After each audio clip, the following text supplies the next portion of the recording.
सगळ्यात महत्त्वाचं मला असं जाणवलं की आता ह्या ताईंनी पण आपल्याला सांगितलं वाचनाचं महत्त्व, एकूण मुलं किती छान बोलली की हे एवढं अपेक्षित नव्हतं आम्हाला, पण मुलांनी अगदी समजून बोलली मुलं. म्हणजे त्यामुळे मुलं 6 झाली का 7 आली का हा प्रश्न खूप गौण राहिला. इतकी मुलांनी छान व्यक्त झाली. मुलांबरोबर पालकही आले. तर मला नेहमी असं वाटतं की ज्या घरामध्ये पुस्तक मुलांच्या हातात आहे, ते मराठी असू दे, इंग्रजी असू दे, हिंदी असू दे, ज्या मुलांच्या हातात पुस्तक आहे, ज्या कुटुंबातल्या मुलांच्या हातात, ते कुटुंब कायम सगळ्या परिस्थितीत तरणारं राहील. तुमच्याकडे किती भौतिक सुविधा आहेत याला अर्थ नाहीये.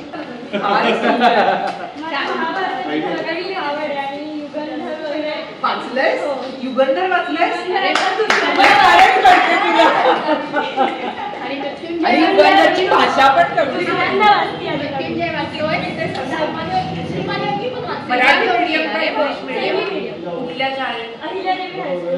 घरातील संस्कार, शाळेतून मिळालेली शिकवण व स्वतःचे वाचन याबद्दल आज या मुलींनी अत्यंत प्रभावीपणे आपले मत सर्वांसमोर सादर केले. त्याचा हा भाग आपल्यासाठी. मला खरंच अभिमान आहे की आम्ही दोघीही सेमी आहोत, सेमी इंग्लिशमधले आहोत आणि लहानपणापासून आमच्यावर मराठीचा खूप मोठा प्रभाव आहे. आणि मी गोदावरी चित्रपटात काम केलंय. अरे वा. आणि जेव्हा मी तिथे मुंबईला पहिल्यांदा स्क्रिप्ट वाचायला गेले होते तेव्हा त्यांचा प्रश्न होता की तुला मराठी वाचता येईल ना. आणि नंतर जेव्हा मी मराठी वाचलं तेव्हा सगळेजण तिथले असे होते की एवढं अस्खलित मराठी पुण्याच्या सानिया काय माझं घ्यायचं. सानिया भंडाराला विनंती करते की तिला आवडलेल्या पुस्तकाविषयी तिचं मत व्यक्त करावं. आज मी यक्षगान देणगी या पुस्तकाविषयी बोलणार आहे. पद्मभूषण जयंत नारळीकर लिखित आणि महाराष्ट्र सरकारचा पुरस्कार प्राप्त कथा संग्रह म्हणजे यक्षांची देणगी. माझ्यासारख्या अनेकांना विज्ञान कथांची आवड निर्माण झाली ती याच कथा संग्रहामुळे. खरं तर यक्ष म्हणजे अतिमानवी योनीमधील व्यक्ती. हा यक्ष आपल्याला भेटतो तो महाभारतातल्या, जसं आत्ताच त्या दादाने सांगितलं, धर्मराज युधिष्ठिर आणि त्याच्यातील प्रश्नोत्तरांमधून. त्याचबरोबर पुढे हा यक्ष जाऊन आपल्याला कालिदासाच्या मेघदूतातही भेटतो. ही आता यक्ष म्हणजे शक्ती, बुद्धी आणि युक्तीने चालणारी व्यक्ती. आणि त्यांच्याप्रमाणेच आपल्याकडे असलेली बुद्धी ही पण एक देणगीच आहे असं मला वाटतं. म्हणूनच या पुस्तकाचे जे नाव आहे तेही अगदी समर्पक ठरतं. त्याचबरोबर या पुस्तकाच्या मुखपृष्ठावर आपल्याला दिसतात ते 2 डोळे आणि त्यांच्यामधून जाणारा एक अग्निबाण. खगोलशास्त्र किंवा भारताने किंवा जगाने केलेली या विषयातली प्रगती, अवकाशातली प्रगती हे या पुस्तकाचं मुखपृष्ठ प्रतिबिंबित करतं. या पुस्तकातल्या सगळ्याच कथा खरं तर 70 ते 80च्या दशकात लिहिल्या गेल्या होत्या, पण तरीही आजच्या काळातही त्या तितक्याच समर्पक आहेत. लेखकाची लिहिण्याची शैली अतिशय सोपी आहे आणि माझ्यासारख्या आणि अजून लहान वयोगटातल्या मुलांनाही या पुस्तकातल्या कथा अगदी सहज समजतील असं मला नक्की वाटतं. त्याचबरोबर यातला उजव्या सोंडेचा गणपती ही कथा वाचताना क्रिकेटचा सामना डोळ्यासमोर उभा राहतो, तर धोंडू ही कथा वाचताना आपल्या मनातील विचार ओळखून एखाद्या परग्रहावरील जीव आपल्या पृथ्वीवर कब्जा तर करणार नाही ना अशी अनामी भीती वाटून जाते. त्याचबरोबर गंगाधर पंतांचं पानिपत ही कथा वाचताना इतिहासातील पेशव्यांचा इतिहास आपल्याला उलगडत जातो. आणि त्याचबरोबर टाइम मशीनच्या सहाय्याने आपण भूतकाळात जाऊन एखादी नको असलेली घटना आपण काढून टाकता आली तर, असाही विचार त्यावेळेस माझ्या मनात आला. त्याचबरोबर या पुस्तकातली माझी सगळ्यात आवडती कथा म्हणजे कृष्णविवर. ही लेखकाची पहिली विज्ञान कथा आणि माझी आवडती कथा. या कृष्णविवर या कथेमध्ये कथानायकाचे आकाशयान कृष्णविवरामध्ये जवळपास 20 वर्ष अडकून पडतं. या कृष्णद्वाराचं वैशिष्ट्य म्हणजे गुरुत्वाकर्षणाच्या प्रचंड शक्तीमुळे अगदी प्रकाशाचा एक कणही बाहेर पडू शकत नाही. त्यातून आपला कथानायक सही सलामत बाहेर पडतो, परत पृथ्वीवर येतो जवळपास 20 वर्षांनी. आणि त्या काळातही कालहरण झाल्याप्रमाणे त्याचं वयही वाढत नाही. आपल्या समाजामध्ये धूम्रकेतू, उल्कापात, ग्रहण याविषयी अनेक गैरसमज आहेत. पण या सगळ्यावर आपल्या वैज्ञानिक विचारांची पेरणी करत जयंत नारळीकर भाष्य करतात असं मला वाटतं. मौज प्रकाशनाने प्रकाशित केलेल्या या पुस्तकाच्या जवळपास 10 आवृत्त्या निघाल्या आणि आजही सगळ्यांच्या आबालवृद्धांच्या मनावर हे पुस्तक राज्य करते असं मला वाटतं. आपल्याकडे असलेल्या बुद्धीचा डोळसपणे वापर करणं हे नक्कीच गरजेचं आहे. आजच्या एआयच्या जमान्यात अशक्य ते सगळं शक्य होताना दिसतंय. पण आपल्याकडे असलेली कल्पना शक्ती हीच आपली खरी देणगी आहे असं मला वाटतं. धन्यवाद. नेक्स्ट रीडर इज मधुरा खिरे.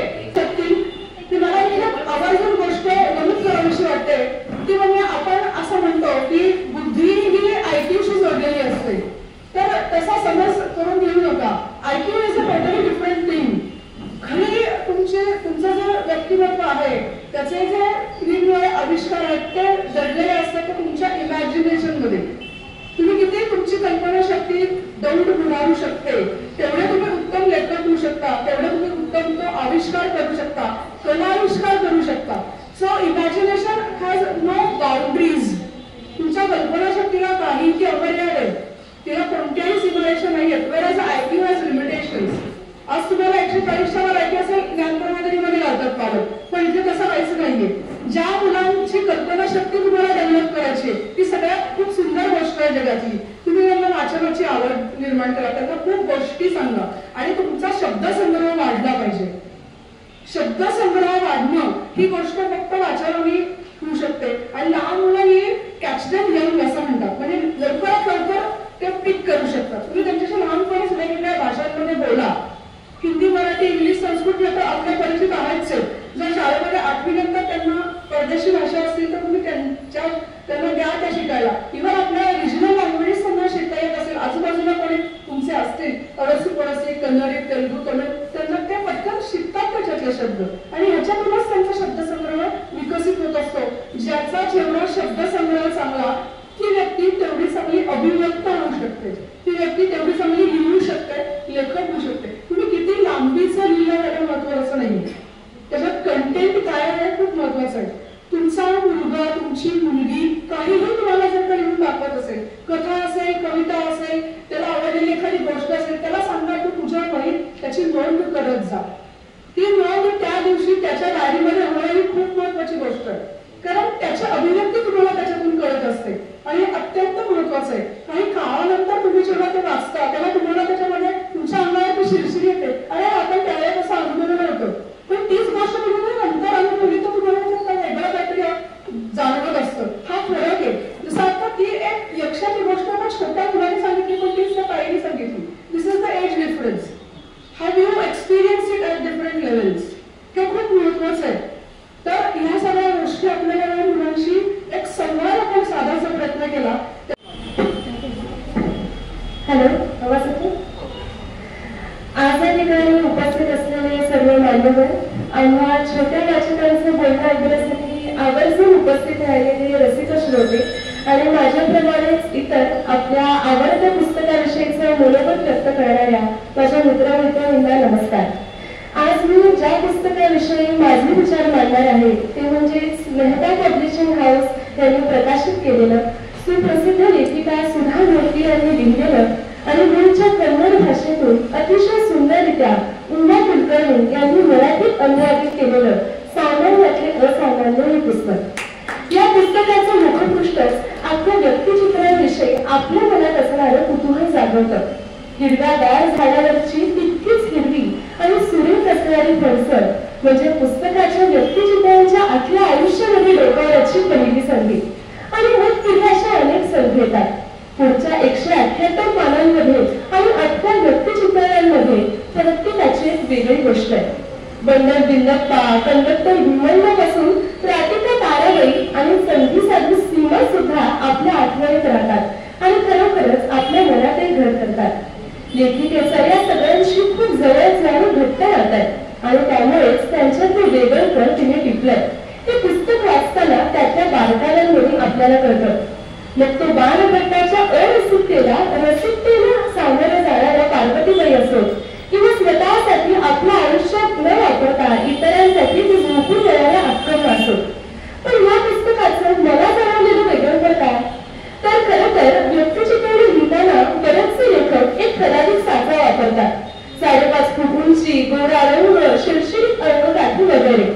परंतु इथं लेखिकेनं असं न करता या व्यक्तिचित्रांची, या पात्रांची आपली ओळख करून दिली ती म्हणजे त्यांच्या स्वभावामुळे, त्यांच्यातल्या कलागुणांमुळे आणि कधी कधी तर त्यांच्यातल्या वैशिष्ट्यांमुळे।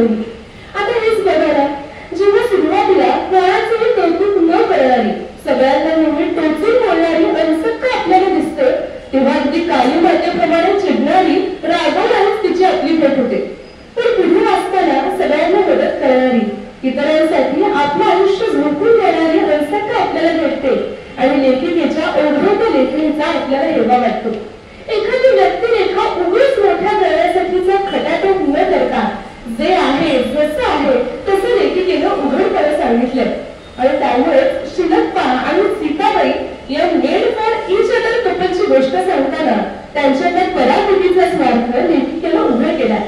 खोटेपणाची चादर त्यावर पांघरलेली नाहीये। या पुस्तकाच्या शेवटी लेखिकेनं स्वतःच्या आयुष्यातल्या काही छोट्या कथा किंवा लघुप्रसंग दिले। ती शेवटची काही पानं मला फार आवडतात। नेहमी लिहिण्यात आणि इकडे तिकडे फिरण्यात व्यस्त असलेल्या सुधामूर्तींना म्हणजेच त्यावेळच्या नलिनीला स्वयंपाक करण्यासाठी अजिबात वेळ होत नसे, पण तरीही त्यांच्या उत्तर कर्नाटकातील मंडळी तिला एकही दिवस उपाशी राहू देत नव्हते।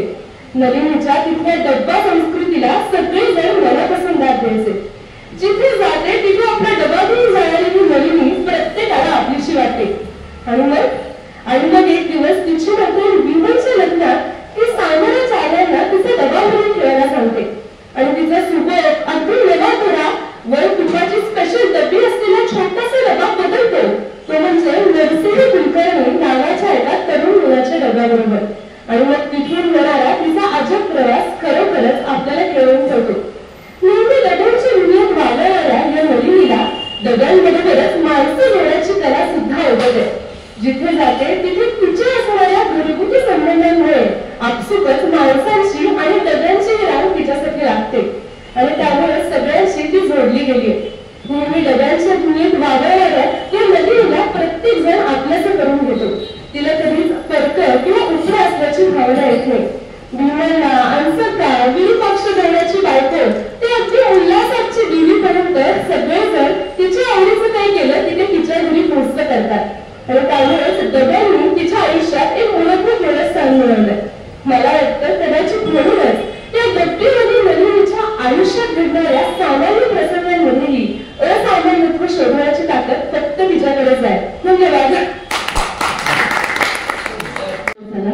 मला छान वाटतं की काही लोकांचं ऐकायला मिळतंय आणि समीक्षण ज्याला आम्ही म्हणतो पुस्तकाचं करायला हवं, त्यामुळे इतकं उत्तम समीक्षण त्यांनी आता या पुस्तकाचं केलं, छान वाटते।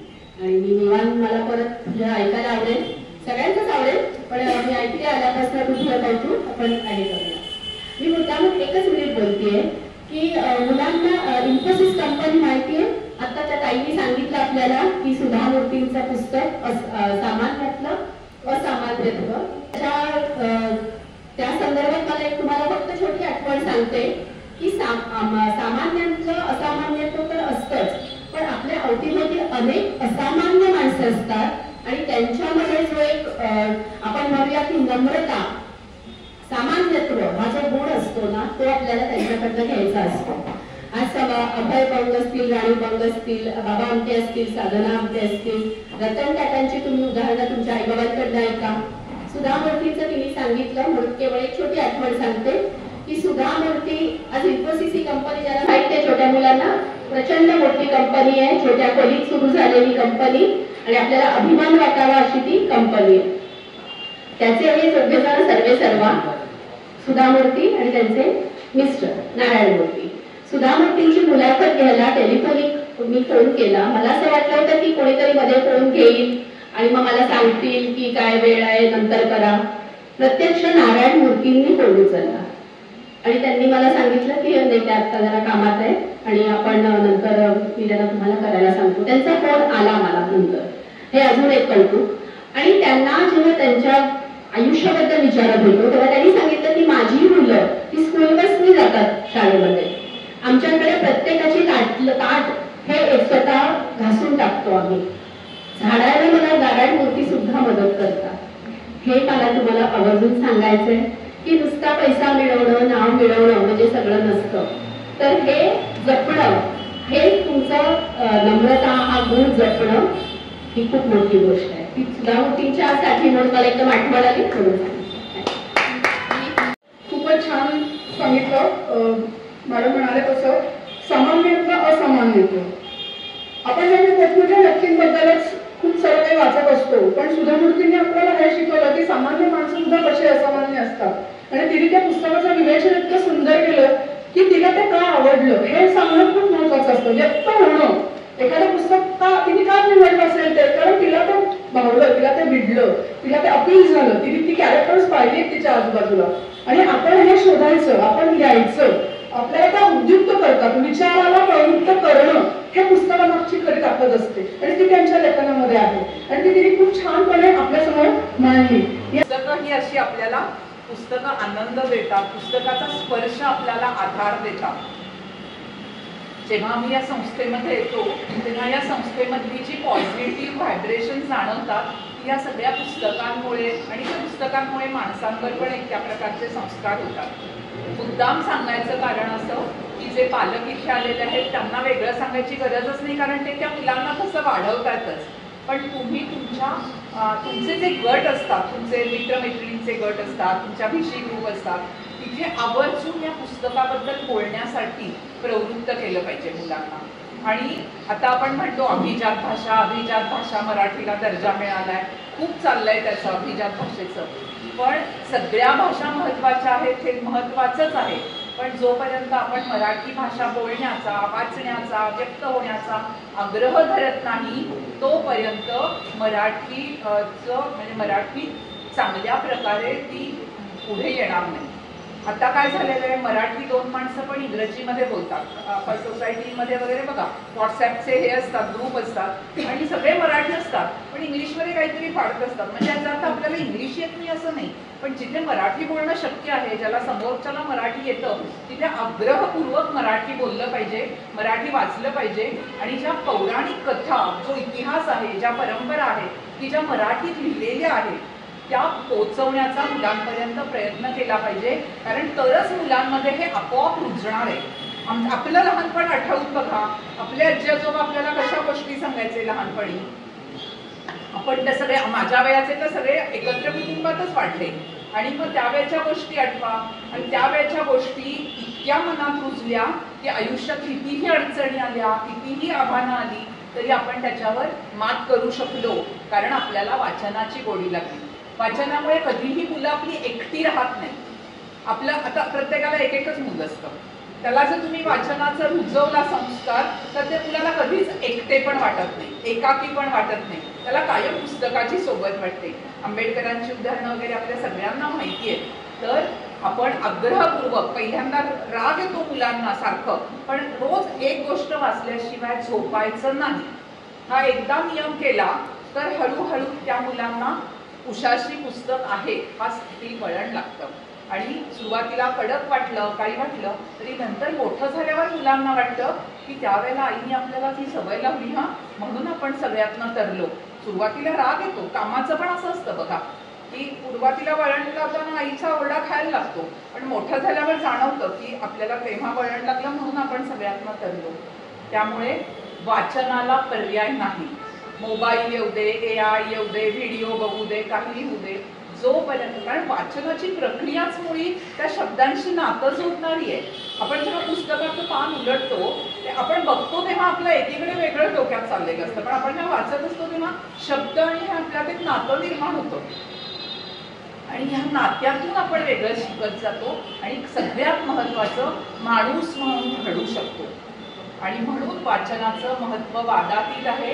आपल्या संस्थेमार्फत आपण दरवर्षी शिबिरं घेतो, त्याच्यामध्ये आपण एक वाचन संस्कार रुजवण्याची काही सेशन्स घेतो. त्याच्यामध्ये म्हणजे कथा यात्रासारखी, म्हणजे एखादं सूत्र देतो, त्यातून कथा गुंफवायला सांगतो.